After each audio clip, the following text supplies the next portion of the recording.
Everybody, welcome back to the Coach's Log here at Pause Performance Coaching. I am Coach Rob. I am the owner and head coach at pauseperformancecoaching.com. And today we're going to jump right into the topic. And a lot of this has to do with maintaining motivation as the pandemic continues.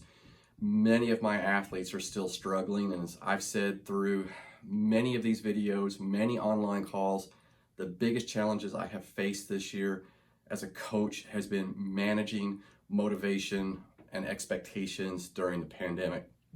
I don't have a crystal ball. I try to find the good. I try to find the hope and what looks to be like good news coming out of the private and public sector in medicine. And I'm not here to talk about that. I'm not here to share that information with this broader audience.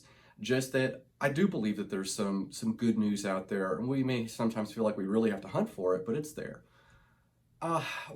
What I really want from my athletes is to take a personal statement like this, and this has come up several times this season.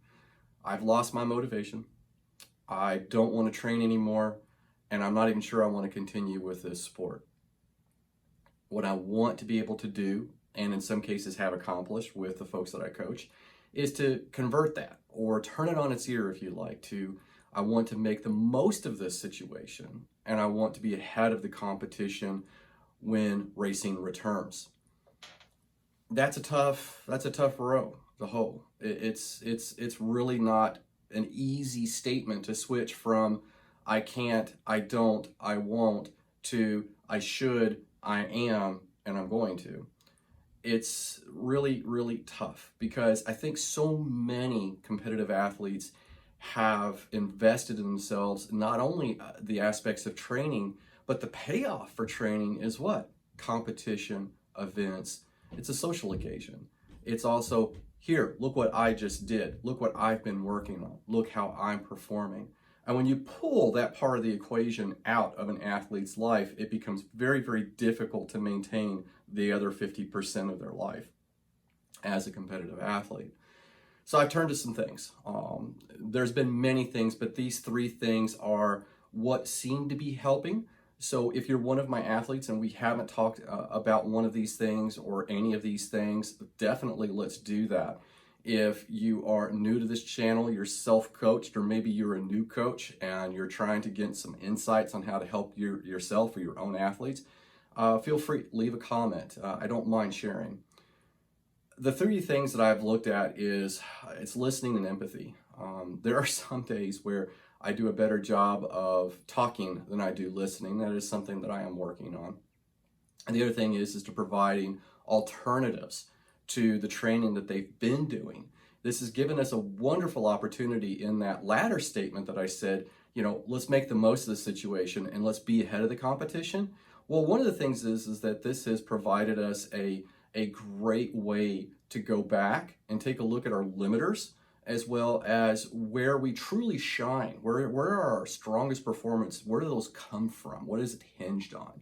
This can be everything from mechanics and skills, technique, bike fitting, position, strategy, tactics, more power development, maybe less power development. There's been all kinds of things that we've been juggling this season with the athletes that I coach in an effort to help them move their needles forward. And also, lastly, helping athletes get back to their why. This may be one of the toughest things that an athlete has to go through. I mean, if you're new to the sport, then absolutely. If you're a new cyclist, a new runner, a new rower, a new swimmer, whatever your sport is, granted, I primarily coach endurance folks, but I've certainly worked with my fair share of others in sports nutrition, sports psychology, and strength and conditioning, not just for cyclists and runners. But in all of those cases, I would have to say that if you're new, then it's not a really hard thing to do. This is why I got involved. This is why I'm so excited about this sport. But if you've been training and racing with a passion and a purpose for multiple years, maybe a decade, and now all of a sudden this pandemic was thrown in your wake, then what is a person to do? And you start losing that hope, and you start getting to that statement of I've lost my motivation, I don't want to train, and I'm thinking about leaving sport. what I want any athlete that I've worked with to do first and foremost is to do a few things. With this, getting back to the why, is I want an athlete position statement. Why? How do you relate as an athlete? What drives you to be an athlete? How are you an athlete? How are you different from others? And then the other thing too that I want out of that is, why did you get started in racing in the first place? You know, how did you get to that point? You'd be surprised. There's been all kinds of answers and stories over the years that I've been coaching. Everything from, it started off as a giant weight loss program. It got to the point where someone just wanted to beat their buddies up the hill and now they're a national champion. Others came to me through addiction, those that are recovering from drugs and alcohol and found an outlet for their energy and their recovery through sports. There have been no shortage of reasons why someone came to sport. And I have to remind people, because sometimes that why gets lost. Like I said earlier on, you know, the listening and empathizing to folks. There have been calls where I've just told people, okay, I'm just going to shut up and you're going to talk. Here's things I'd like for you to address. And then I just give out some bullets, and then I want to hear. I just want to hear the tone, the cadence in the voice, things like that. That drives a lot of my decision making about how to help that athlete. There have been tearful calls this year. There have been calls of just doom and gloom and woe. There have been calls of folks whose families have been ill or families have been affected by this pandemic. There has been other occurrences of things that I would not have anticipated in this pandemic that would have never, ever crossed my mind. But some days I just need to shut up and listen. And as far as empathizing goes, you know, you don't get to be this age and not having been through some rough patches yourself. And so many times I am able to empathize with the athlete. Other times, you know, it could be a distant, you know, third place for me being able to do that, because I have not experienced what they're going through. But I can relate it to other things typically. And some of the other things that we talked about, addressing limiters, that's been a lot of fun. In my own practice as an athlete, I have worked on things from flexibility, positioning, learning new skills, trying to lessen my coefficient of drag area on my bike and myself. That's been a lot of exciting new information that I've been able to share with my athletes and how to improve their performances. And the other thing too is that there's been a lot of conversation around mobility, joint mobility, flexibility, and as well as range of motion. So there's been some conversation about what to do there. The other thing too that's coming up is we're very close to the end of the season here in North America. There's very little left for a lot of us. There are a handful of people that will go into the fall with a few races. Most of my athletes are done racing by late November, maybe early December, and then we start afresh.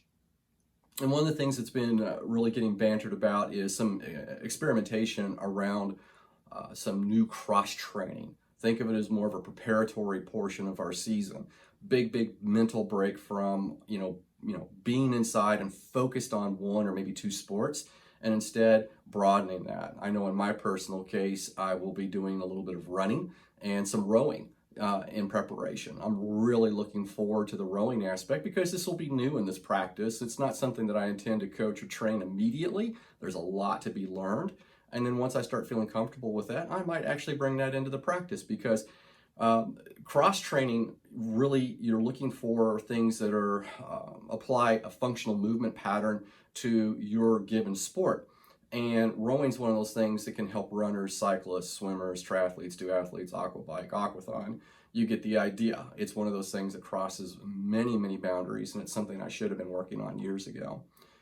Other things too that have been a lot of fun have been the discussions around improvement on nutrition, improvements on psychology, your mental aspects, meditation, breath meditation, all things that I've been talking with my athletes about. And some have really turned to a few of these things. There's been some increases in changes in diet, and there's been some pretty big changes in meditation for some of my folks. So once again, if you are one of my athletes and you're watching this and you're new to that idea, let's talk about it. And then lastly, I think this is a really hard pill to swallow for both as a coach, because one of the roles that I've had has been helping with motivation. Even in times when things are going well, sometimes motivation still needs a good poke or a prod from a coach.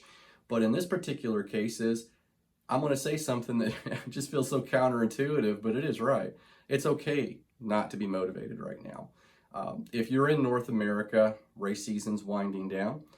Motivation is in short supply normally. If you've not been able to race or get out with big groups and do your favorite 5K, 10K, half, full marathon runs with 5,000 people, hey, I feel your pain. I miss it too. But right now, most of us can afford some level of demotivation. And you need to be able to put that in your back pocket. Understand that eventually we're going to probably see a new reality. You know, we like to use that word new normal, and I don't know what that's going to look like. And sports directors have been telling me that some of the things that they've had to embrace in this pandemic are things that they're going to continue to do going forward. So I'm not saying anything specific. I know some of it was around food stations and fueling stations, which were novel, really interesting new approaches to setting up an aid station.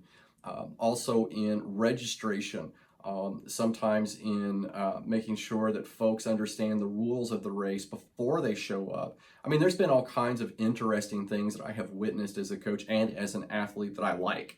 And I hope that we maintain those going forward. And I think that it's required a lot of us to be a bit more organized in how we do things, especially as a coach and as athletes participating in sports. Okay, everybody, I hope that this was helpful. If you have questions, as always, just drop them in the comments and I'll get back to you as soon as possible. No promises next week about more videos coming. I know that the last few weeks it's just been one video per week. That's primarily because I've had a number of races this month that I'm trying to wrap up my season. So my headspace is all over the place between helping athletes and trying to get myself to the end of this season.